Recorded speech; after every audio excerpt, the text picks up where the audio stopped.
Biyernes Santo nang mangyari ang lahat. Noong taong iyon, nagdesisyon ng magkakaibigang sina Carlo, Mark at Jenny na magbakasyon sa isang liblib na resort sa Batangas. Matagal na nila ang pinaplano ang swimming vacation na iyon. Alam nilang Semana Santa at karamihan sa mga tao ay umuuwi sa probinsya o nagsisimba. Pero sabi ni Mark, iyon nga raw ang magandang pagkakataon para makapagpahinga. Sigurado kayo? Tanong ni Carlo habang nagmamaneho. Oo naman. Gusto ko lang lumangoy at matulog buong araw. Sagot ni Jenny. Tumawa si Mark. 3 days na walang trabaho? Walang problema. Bandang 3:00 ng hapon nang makarating sila sa resort. Ang pangalan nito ay Villa Marisol Beach Resort. Hindi ito malaking resort at may ilang cottage lamang, isang swimming pool at isang maliit na bahagi ng beach na napapaligiran ng matataas na puno.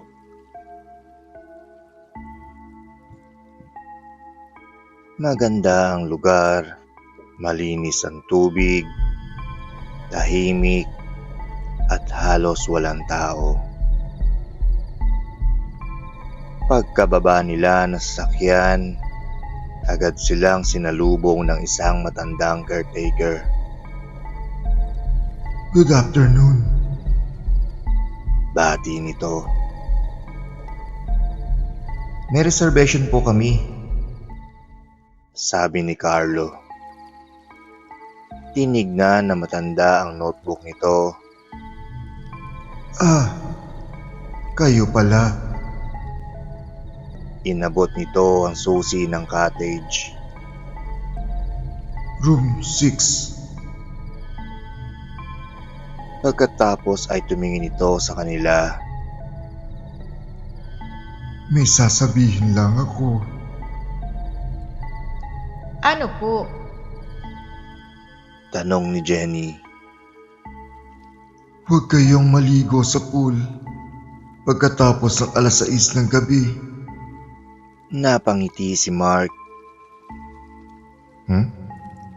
Bakit po? Hindi sumagot ang matanda. At higit sa lahat, huwag kayong pupunta sa dagat kapag Biyernes Santo na. Nagkatinginan ng tatlo. Okay po. Sagot ni Carlo. Ngumiti ang matanda, pero hindi iyon masayang ngiti. Parang may gusto siyang sabihin, ngunit pinili niyang manahimik. Pagsapit ng 5:00, nasa swimming pool na sila. Masaya silang naglalaro, nagtatawanan, nagsiselfie, at dahil halos wala nang ibang guest, parang kanila na ang buong resort. Bandang 6:00 ay nagsimula nang lumubog ang araw. Last swimming? Tanong ni Mark. Tumango si Jenny. 5 minutes! Napansin ni Carlo na may ilang empleyado nang nagliligpit. Guys, sabi ng caretaker, hanggang 6:00 lang.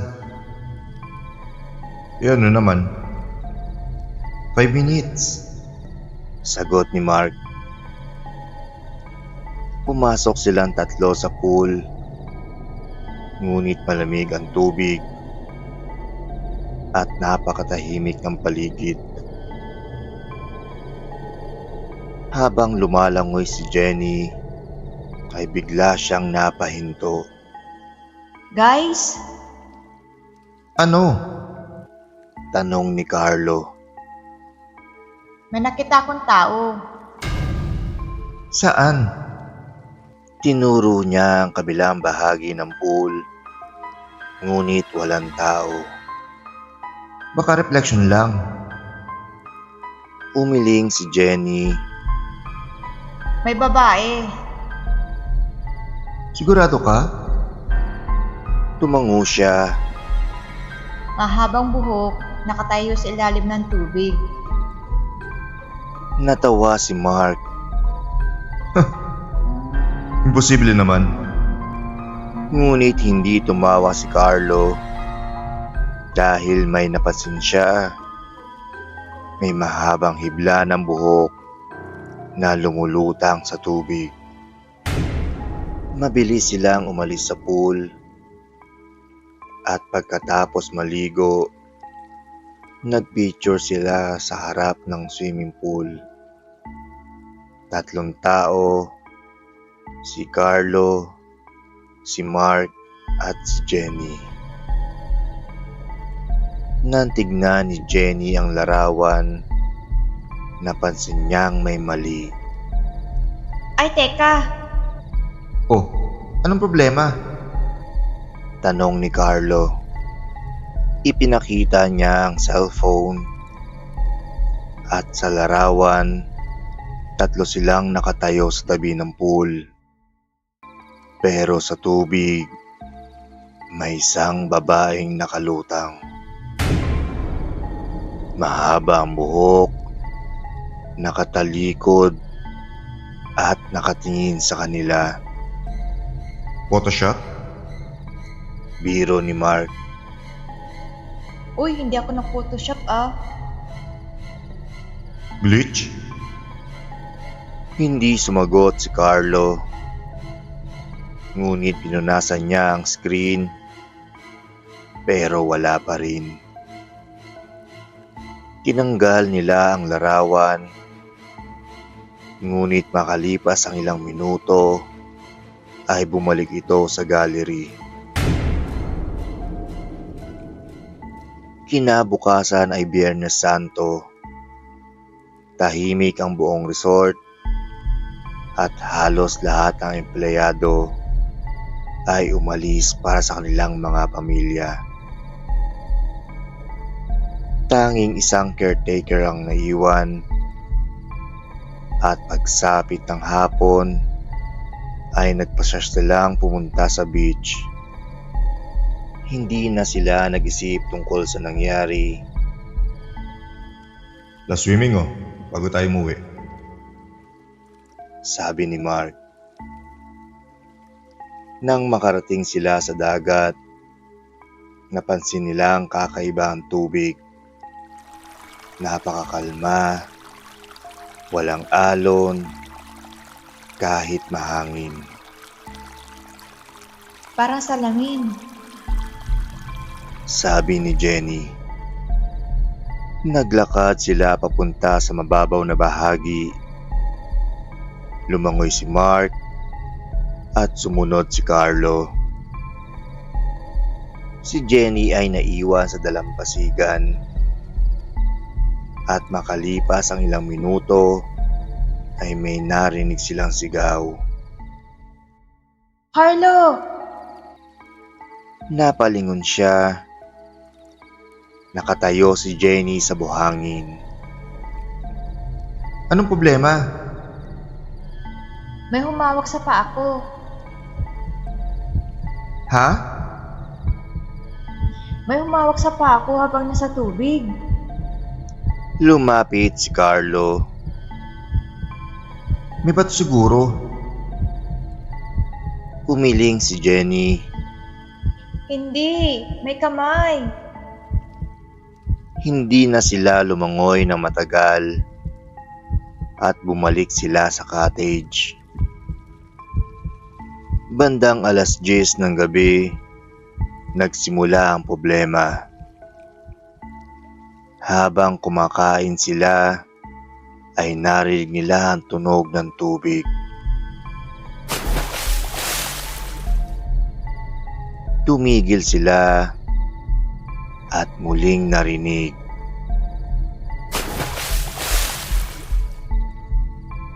Parang may lumalangoy sa pool. Tumingin sila sa labas. Madilim at walang tao. Siguro pusa. Sabi ni Mark. Ngunit narinig nila ang tunog ng paglangoy. Ngunit ito'y mas malakas.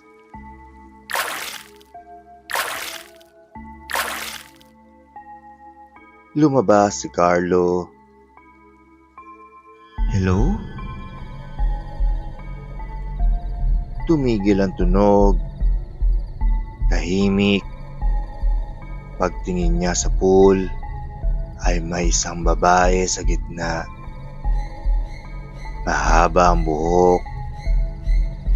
Nakatayo sa tubig at hindi gumagalaw. Ma'am? Tawag niya. Dahang-dahang umangat ang ulo ng babae at ngumiti. Tumakbo si Carlo pabalik. Isara niyo ang pinto. Nagtaka sina Mark at Jenny. Ano nakita mo?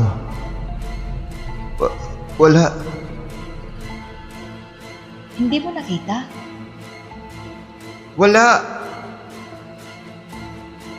Isinara nila lahat ng bintana at makalipas ang ilang minuto ay may kumatok sa pinto. Hindi sila gumalaw. Muling kumatok. Pagkatapos ay isang babae ang nagsalita. Jenny! Namutla si Jenny. Kilalang kilala mo ang boses? Umiling siya. Ngunit nagsalita ulit ang babae. Jenny! Lumangoy tayo! Napahawak si Jenny kay Carlo. Dahil ang boses na iyon ay ang kanyang yumahong kapatid. Bandang 12:00 ng gabi, biglang nawala ng kuryente. Madilim ang buong resort. Tanging liwanag ng buwan ang pumapasok sa bintana. At mula sa labas ay may narin silang tubig.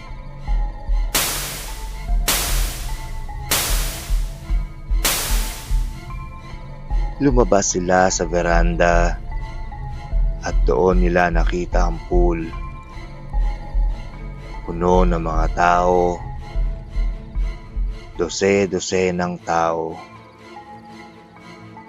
Lahat ay nakatayo sa loob ng tubig. Nakatungo. Walang gumagalaw.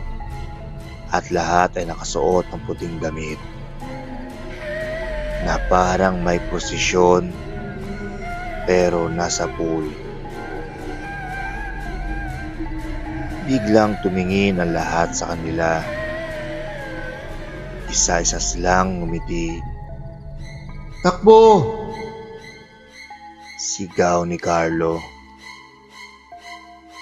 Tumakbo silang tatlo papunta sa main building. Ngunit narinig nila ang isang malakas na splash. At paglingon ni Mark, may kamay na humawak sa kanyang paa. Nahulog siya. Mark! Hinila siya ni Carlo. Ngunit parang may napakalaking pwersang humihila sa kanya papunta sa pool. Bitaw! Hinawakan ni Jenny ang kamay ni Mark. Tatlo silang humihila hanggang sa biglang bumitaw ang kamay sa tubig. Nakahinga sila. Pagtingin nila sa pool, ay wala ng tao. Tumakbo sila papunta sa bahay ng caretaker. Kumatok sila ng malakas at binuksan ng matanda ang pinto. Nang makita sila ay parang alam na niya agad ang nangyari. Pumasok kayo. Ikinuwento nila ang lahat. Tahimik ang matanda at pagkatapos ay sinabi niya, Sinabi ko na sa inyo. Bakit po? tumingin siya sa pool. Taon-taon may lumilitaw sa tubig tuwing Biyernes Santo. Ano po sila? Mga taong nalunod dito. Pero bakit? Huminga na malalim ang matanda. Maraming taon na nakalipas. May grupo ng mga turista na nag-swimming dito noong Biyernes Santo. At may malakas na bagyo. Marami ang nalunod. Tahimik ang tatlo.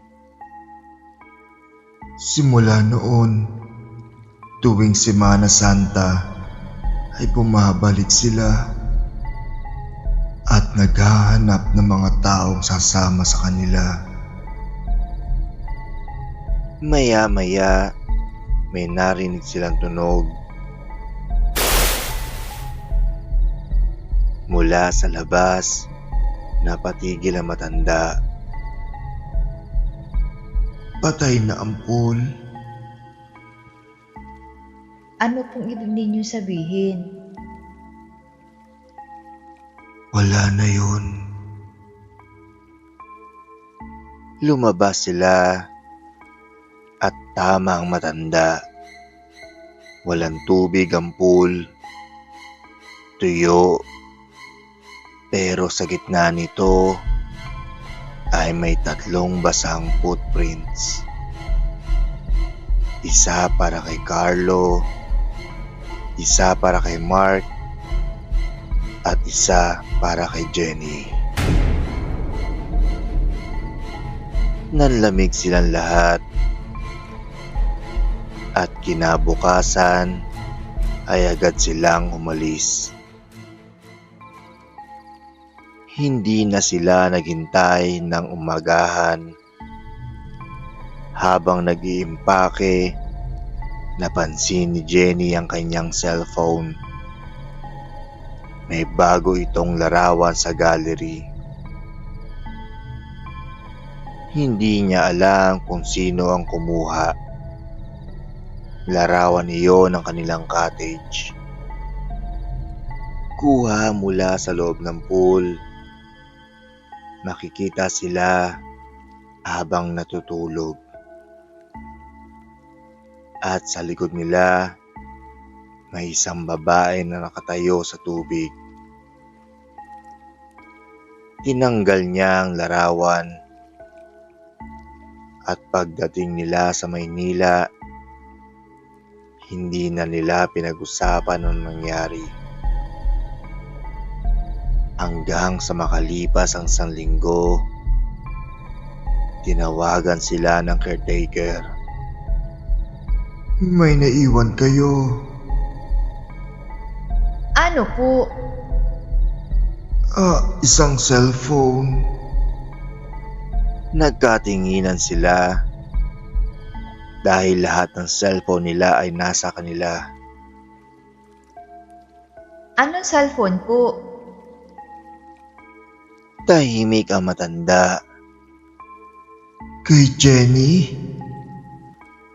Napatingin si Jenny sa kanyang kamay at nasa kanya ang cellphone niya.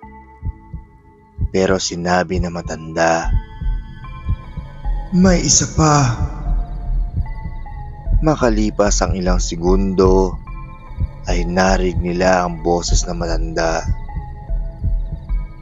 May mga litrato. Anong litrato? Mga litrato ninyong tatlo habang nasa tubig. Hindi nila hinintay ang susunod na sasabihin nito. Ibinaba nila ang tawag. Simula noon, hindi na sila muli nag-swimming tuwing Semana Santa. Pero makalipas ang 2 taon, ay nakatanggap si Carlo ng isang mensahe mula sa isang kakaibang numero. May kalakip na larawan at pinuksan niya. Larawan iyon ng pool ng lumang resort. Ngunit madilim, tahimik at may 3 taong nakatayo sa loob ng tubig. Si Carlo, si Mark at si Jenny. Lahat sila ay nakatalikod at sa likuran nila ay nakatayo ang babaeng nakita nila noong unang gabi. May hawak silang 3 kandila at sa ilalim ng larawan ay may isang mensahe. Babalik kayo sa susunod na Semana Santa. Simula noon, bawat Biyernes Santo na 12:00 ng gabi ay may 3 basang bakas ng paa na lumilitaw sa harap ng bahay ni Carlo.